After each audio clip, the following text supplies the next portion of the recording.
mendata ya, tahun 2010 itu sampai 2013 di semua kabupaten ini rumah adat Karo itu nggak lebih dari 20 lagi adanya.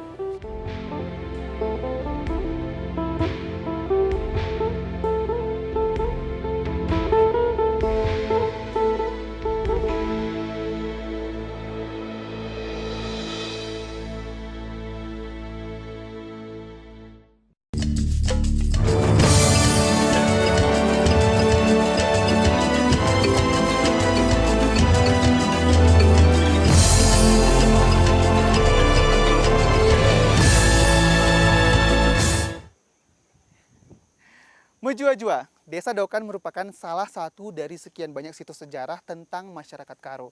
Nah, Desa Dokan sendiri juga terbilang desa yang cukup jernih untuk kebudayaan masyarakat Karo.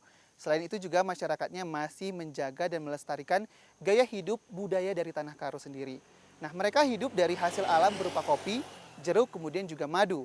Nah, pemirsa, sebentar lagi saya akan mengajak Anda untuk melihat lebih dekat bagaimana kehidupan masyarakat Karo, khususnya yang ada di Desa Dokan. Tetap di Potret.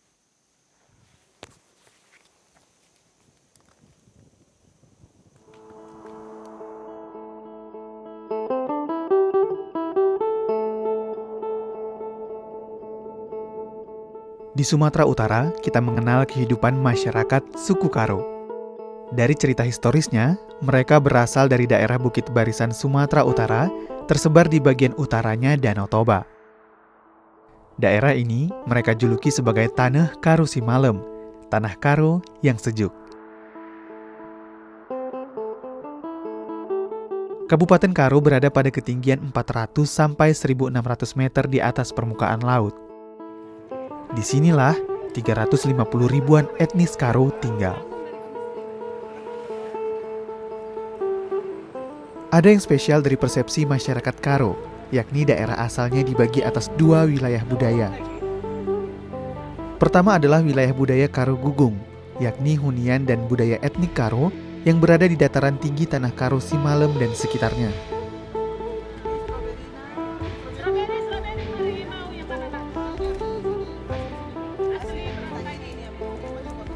Dan yang kedua adalah wilayah budaya Karo Jahe, yakni hunian dan budaya Karo yang berada di pesisir Sumatera Utara, seperti Langkat, Deli Serdang, dan sekitarnya. Perjalanan kali ini pun saya khususkan untuk melihat kehidupan masyarakat Karo Gugung lebih dekat.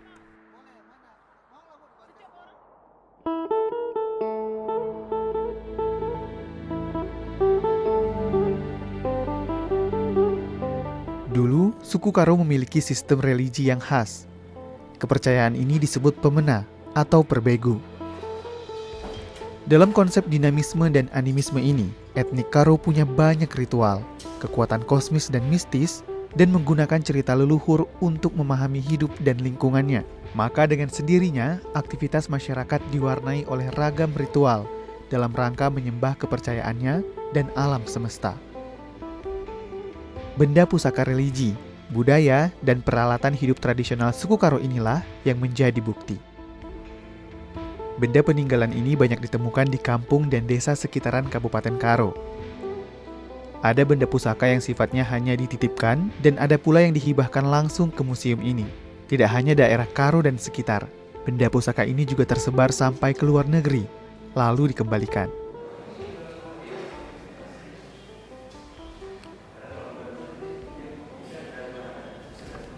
Kalau yang itu Kita buat replika.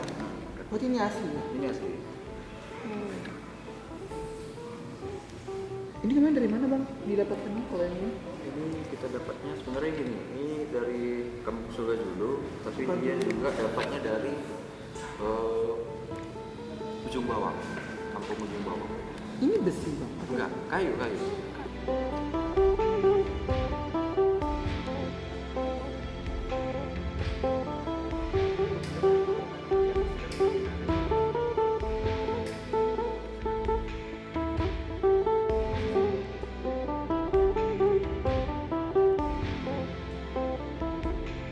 Oleh kita sendiri di museum pernah mendata ya, tahun 2010 itu sampai 2013 di semua kabupaten ini rumah adat Karo itu nggak lebih dari 20 lagi adanya. Jadi ada beberapa kampung yang memang masih memiliki rumah adat begitu. Tapi dengan situasi dan kondisi yang sudah lumayan memprihatinkan. Kira-kira informasi apa sih yang menarik yang ada di Desa Dokan yang mungkin nanti bisa dibagi ke saya nih Bang? Oke, yang pertama sih sebenarnya rumah ya. Interestnya ke sana itu yang pasti rumah. Rumah-rumah adat yang lumayan, yang paling lumayan sekarang ini gitu. Karena di sana ada sekitar 6 unit rumah.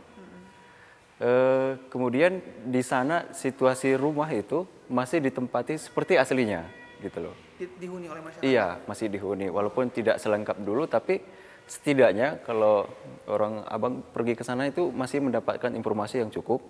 Gimana sih orang Karo dulu hidup komunal di dalam satu rumah, begitu ya. Masih dapat gambaran. Itu yang paling pertama ya, interestnya. Kemudian kalau dari saya, menurut saya sih landscape perkampungan itu ya, yang ditata sedemikian rupa dulu, begitu bagus begitu. Yang pertama itu kategori peralatan rumah tangga tentunya. Oke. Kemudian peralatan pertanian, pertunggangan, alat berburu dan menangkap ikan, juga berbagai macam jenis pisau, senjata. Kemudian ada yang lebih paling interest ini benda-benda yang disebut gana-gana. Nah, gana-gana ini yang disebut benda-benda adat dan ritual. Seperti patung, tongkat, ya, jimat misalnya. Macam-macam. Itu yang paling, kalau di museum kita paling khas di sini, yang paling banyak dicari orang untuk dicari informasinya seperti itu. Apakah dengan datang ke museum ataupun salah satu mungkin khususnya untuk ke Desa Dokan nantinya saya akan ke sana gitu kan Bang, apakah itu cukup untuk mewakili bahwasannya ya seperti itulah potret masyarakat Karo begitu? Untuk gambaran umum saya kira cukup ya. Untuk gambaran umum saya kira cukup karena museum dengan Desa Dokan sudah paket komplit sebenarnya. Sudah paket komplit berarti. Sudah lihat benda-benda yang ada di masyarakatnya, langsung melihat rumahnya, bagaimana dia tinggalnya, tatanan hidup masyarakatnya gitu ya. Paket komplit sebenarnya. Kalau bicara soal suku Karo, tidak hanya bicara soal Kabupaten Karo sebenarnya Bang ya. Betul. Sebarannya ternyata banyak sekali masyarakat Karo. Nah ini gimana Bang ceritanya? Mungkin bisa berbagi dengan kita di sini gitu.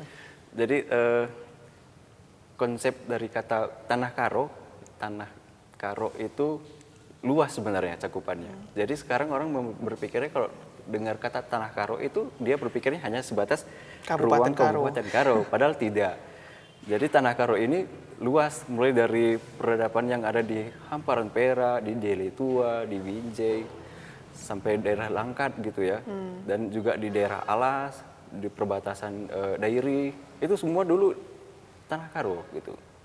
Nah, di perbatasan Simalungun juga, yang di daerah Tongging dan ada Kampung Cingkes itu disebut tanah Karo karena yang mendiami itu suku asli orang Karo, dan yang membuat perkampungannya atau Simanteki Kuta itu memang orang Karo gitu.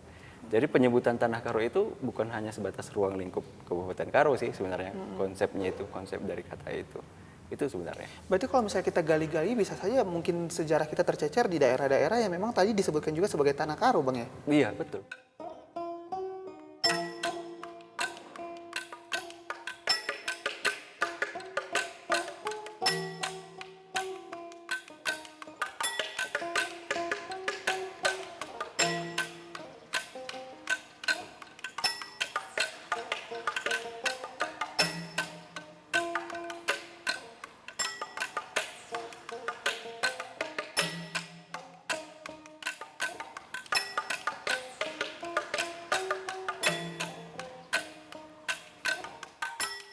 Selamat datang di Desa Adat dan Budaya, yakni Desa Dokan. Berada di Kecamatan Merek sekitar 16 km dari pusat kota Kabanjahe. Sebuah desa tradisional dengan pola hidup masyarakat yang komunal, ramah, dan menyenangkan. Desa ini sekaligus situs sejarah dan peradaban budaya Karo, ditandai dengan masih berdirinya rumah adat Siwaluh Jabu.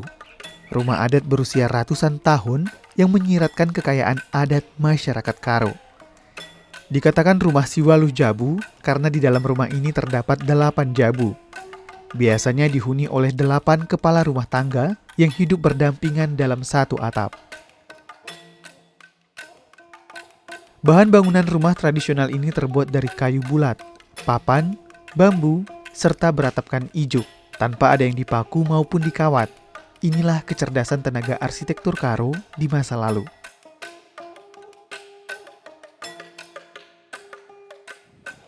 Kini hanya tersisa 5 unit rumah tradisional Siwalu Jabu di desa ini. Kesemuanya masih dihuni oleh masyarakat.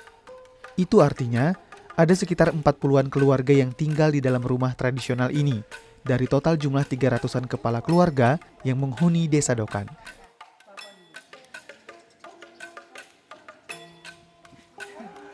Selain warisan fisik rumah adat, tatanan hidup masyarakat tradisional Karo juga menjadi salah satu yang spesial dari desa ini. Masyarakatnya masih melaksanakan ritual-ritual khusus pada acara daur hidup manusia, acara adat, dan pesta budaya lainnya. Mereka masih piawai meracik obat-obat tradisional. Mereka masih melestarikan seni musik dan tari tradisional khas Karo. Dan mereka masih bergantung pada hasil alam desanya sebagai bentuk kearifan lokal, seperti sayuran, jeruk, kopi, dan madu.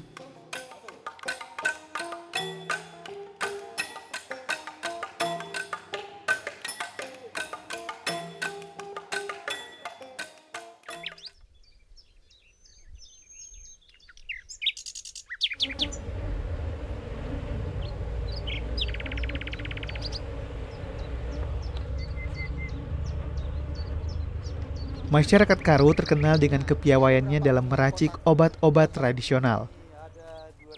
Mereka mengenal rempah tidak hanya sebagai bumbu masakan, tetapi juga sebagai komposisi obat-obatan tradisional yang bisa menyembuhkan berbagai penyakit.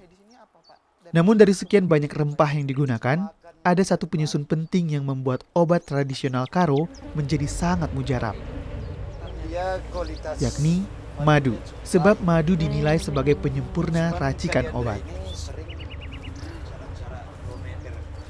Turun-temurun masyarakat Dokan sudah beternak lebah. Selain sebagai sumber penopang ekonomi, ini juga sudah menjadi kearifan lokal suku Karo. Sebab, lebah juga dimanfaatkan sebagai penyerbuk yang handal untuk memakmurkan ladang masyarakat suku Karo yang bergantung hidup pada sektor pertanian.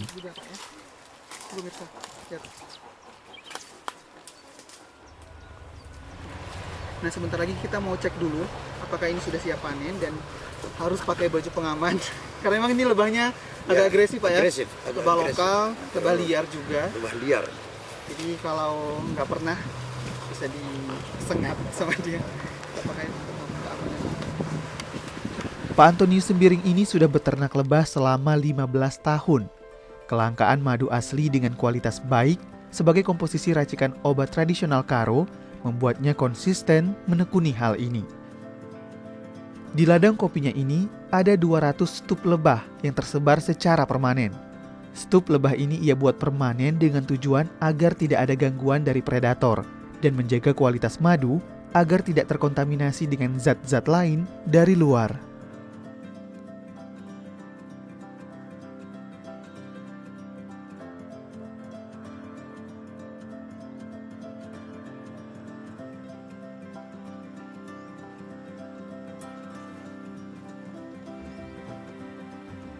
Uniknya, lebah-lebah liar ini datang secara alami.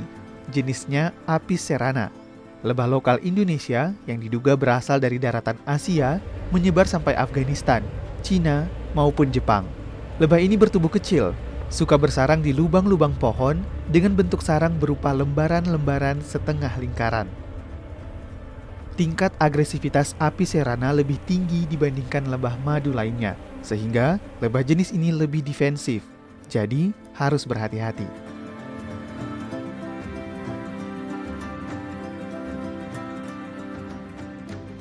Ini boleh Bapak ceritakan karakter lebah Apis cerana ini seperti apa, Pak, karakternya dan juga makanan yang cocok untuk lebah ini? Ya, yang sedikit ada bedanya Apis cerana ini agak agresif.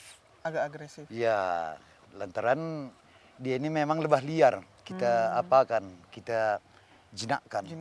Jadi sifat-sifat liar ini tetap kadang-kadang dia mau menyerang. Oke. Makanya juga tadi saya agak sedikit takut, Pak, waktu panen tadi harus pakai baju pelindung juga, Pak, ya, biar aman. Iya.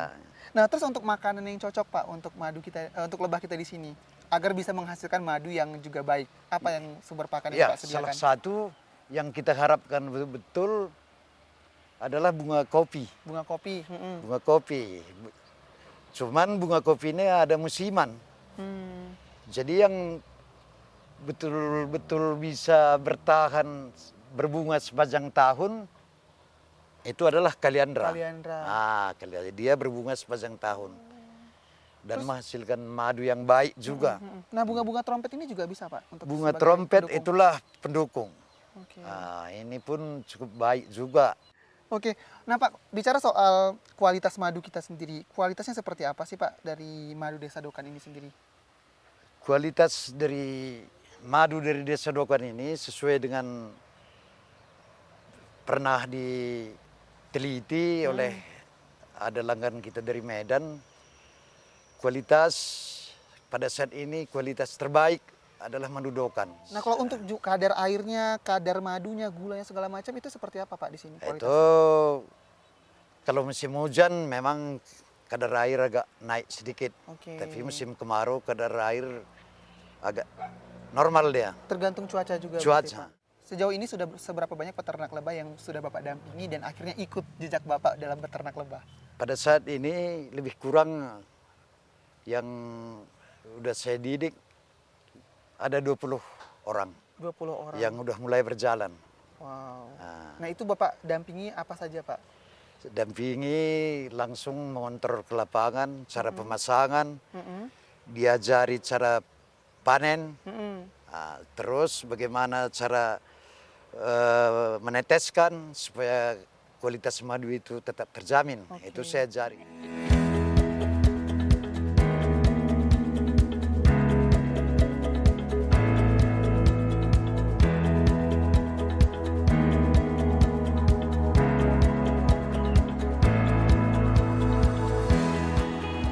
Selain sebagai produsen tanaman hortikultura dan pangan, dataran tinggi Karo juga memiliki komoditi perkebunan primadona, yakni kopi Arabica. Beberapa tahun belakangan, masyarakat yang biasanya bergantung pada hasil pertanian komoditi jeruk mulai beralih ke kopi. Lantaran serangan lalat buah membuat perkebunan jeruk mereka terpuruk. Data Dinas Pertanian Kabupaten Karo, areal penanaman kopi ada sekitar 8.400 hektar dengan rata-rata hasil 1,5 ton tiap hektar per tahun. Kabupaten Karo sudah sejak lama dilanda erupsi Gunung Sinabung dan kopi merupakan salah satu tanaman yang dipantau mampu bertahan.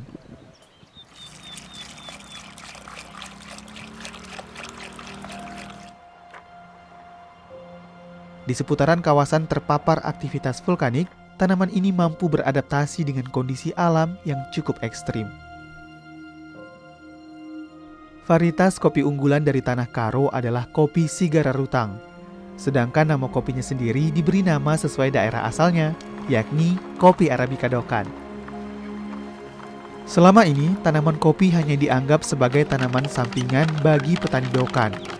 Dari pra hingga pasca panen, kopi tidak terlalu mendapat perlakuan khusus. Kini, malah sebaliknya, para petani Dokan mengubah haluan ke komoditi kopi. Seperti halnya yang dilakukan Waldi Sembiring bersama kelompok tani hidup baru yang mulai merawat tanaman kopi dengan baik hingga bisa diseruput oleh penikmat kopi Dokan di berbagai belahan dunia.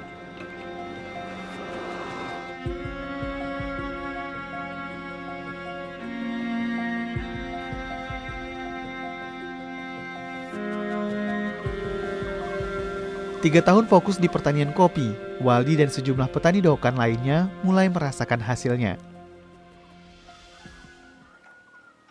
Penanaman yang benar, proses budidaya, hingga pengolahan pasca panen yang baik merupakan kunci penjagaan kualitas kopi Dokan, sehingga kopi Dokan bisa menjadi kopi aromatik penuh cita rasa.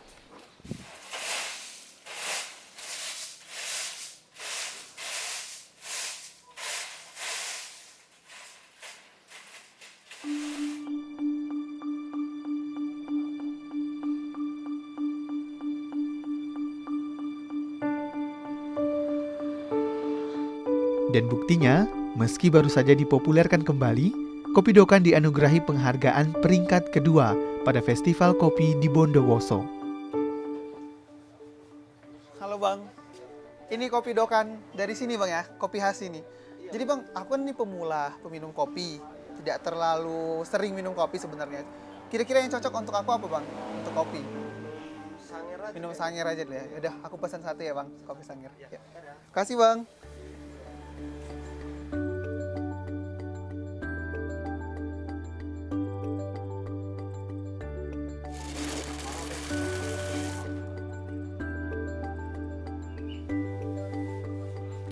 Ini dia Bang, kopinya. Makasih banyak Bang. Silakan duduk Bang, kita nanti ngobrol-ngobrol juga.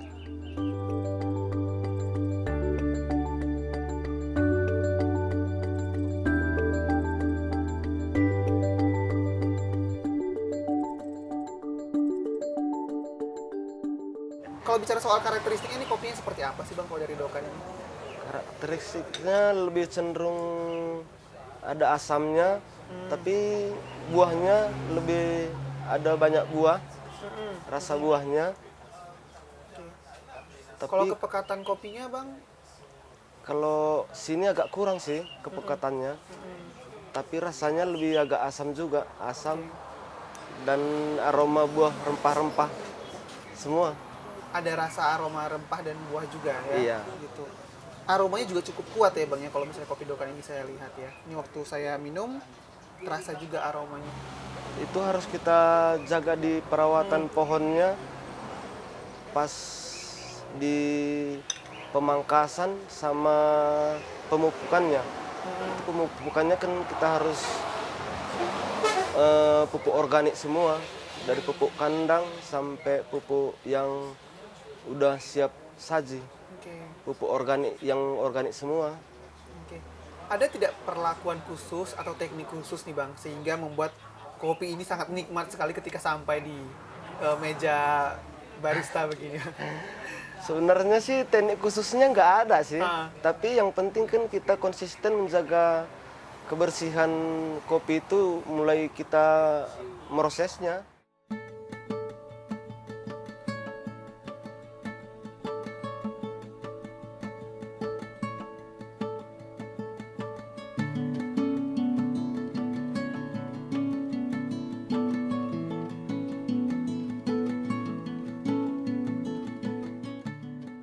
Hidup komunal, memiliki kepekaan toleransi terhadap lingkungan dan alamnya, adalah bekal awal suku Karo menghadapi era degradasi budaya. Tantangan menjaga identitas budaya akan semakin berat ke depannya. Maka hanya tinggal melihat apakah bekal hidup masyarakat suku Karo ini mampu membuat sejarah dan budayanya tetap lestari. Selalu ingat, buka mata, hati, dan telinga.